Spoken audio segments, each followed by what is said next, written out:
Hey everyone, welcome back to Overtime Insights. The 2025 Four Nations Face-Off reaches its crescendo on Thursday, February 20th, as hockey powerhouses the United States and Canada collide in a winner-takes-all final at the TD Garden in Boston. This marks the first senior men's hockey championship meeting between the two nations since the iconic 2010 Vancouver Olympics gold medal game, reigniting a rivalry steeped in history, intensity, and national pride. With both teams entering the tournament as favorites and showcasing dominant performances in the round-robin stage, the final promises a spectacle of skill, physicality, and strategic depth. The United States seeks to cement its resurgence on the international stage, while Canada aims to reassert its historical dominance in best-on-best competitions. Let's break down this preview. The United States-Canada hockey rivalry has produced some of the most memorable moments in international sports. The 2010 Vancouver Olympic gold medal game, decided by Sidney Crosby's iconic golden goal, remains a defining chapter.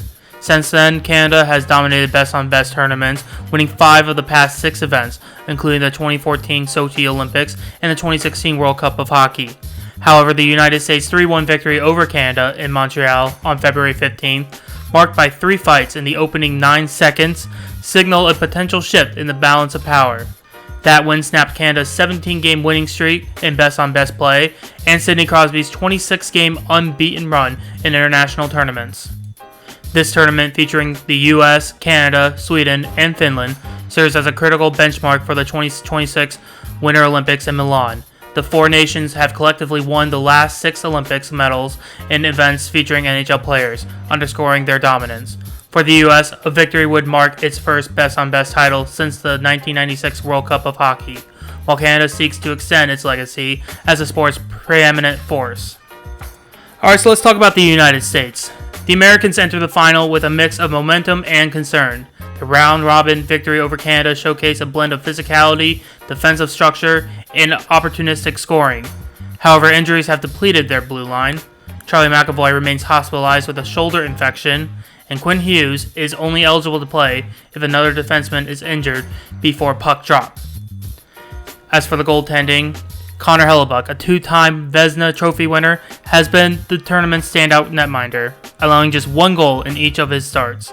His .952 save percentage and composure under pressure provides the U.S. with a critical advantage in a single-game elimination scenario. The U.S. forward corps, led by Austin Matthews, who's still seeking his first tournament goal, which I like to say, I know we'd like to see him score. He is a threat when he is scoring, but he is playing very well defensively, and he's made a lot of critical stops in this tournament, so at least he is contributing, and it's not just being cold and not scoring. He is contributing on defense as well, so, and he's really is showing he is a true, complete hockey player. We also have forwards like Matthew Tkachuk and Brady Tkachuk, combined skill with relentless forechecking. Their ability to capitalize on turnovers, evident in their 3-goal third-period outburst against Finland, will test Canada's defensive discipline. The Tkachuk brothers' physical presence, coupled with Chris Kreider's net front dominance, could exploit Canada's occasional defensive lapses. And as for Canada's path to the final, included a resilient 5-3 win over Finland, where they demonstrated improved puck management and defensive structure. The return of Cale Makar from illness bolsters a blue line that struggled against the U.S. forecheck in Montreal. Canada's top 6 forwards, Sidney Crosby, Connor McDavid, Nathan MacKinnon, and Brad Marchand, represent arguably the most potent offensive group in hockey. McDavid, despite being held scoreless in the first matchup, remains a constant threat with his speed and playmaking. Crosby's leadership and clutch performance history, 14 goals in 17 elimination games, add intangible value. The real question in all of this is the goaltending. Jordan Binnington's .892 save percentage in the tournament has drawn scrutiny, but his pedigree in high-stakes games, including a Stanley Cup win, offers hope. Coach John Cooper's unwavering confidence in Binnington suggests a ride-the-hot-hand approach, though a shaky start could prompt a switch to Stuart Skinner.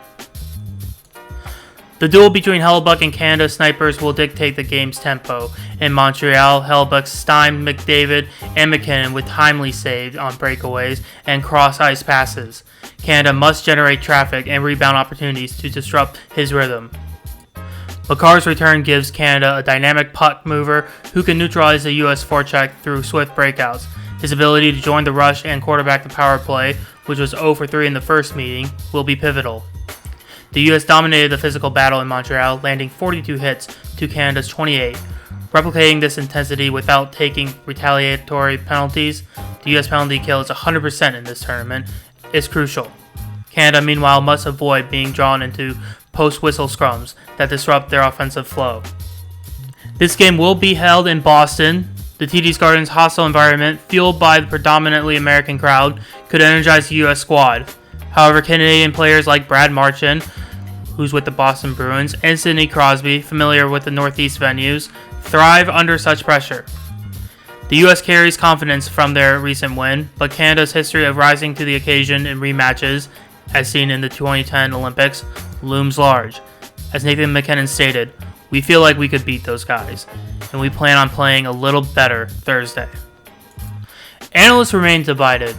Sportsline Matt Severance, who is 35-11-4 on NHL picks, highlights the U.S. goaltending edge, while others point to Canada's star depth and Makar's return. We've seen an EA Sports simulation that predicted a 4-3 overtime win for Canada, with McDavid scoring the winner. The 2025 Four Nations Face-Off Final transcends a mere expedition.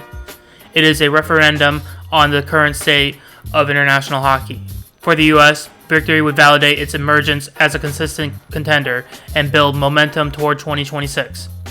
For Canada, a win would reaffirm its hockey hegemony and exercise the ghost of Montreal.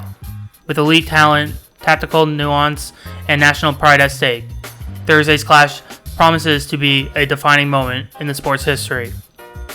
Alright, for my prediction for this game, I'm going to flip it from the EA prediction. I'm going to say in a tightly contested game decided by special teams and goaltending, the United States edges Canada in a 4-3 in overtime, with Austin Matthews netting the winner. Because you know what?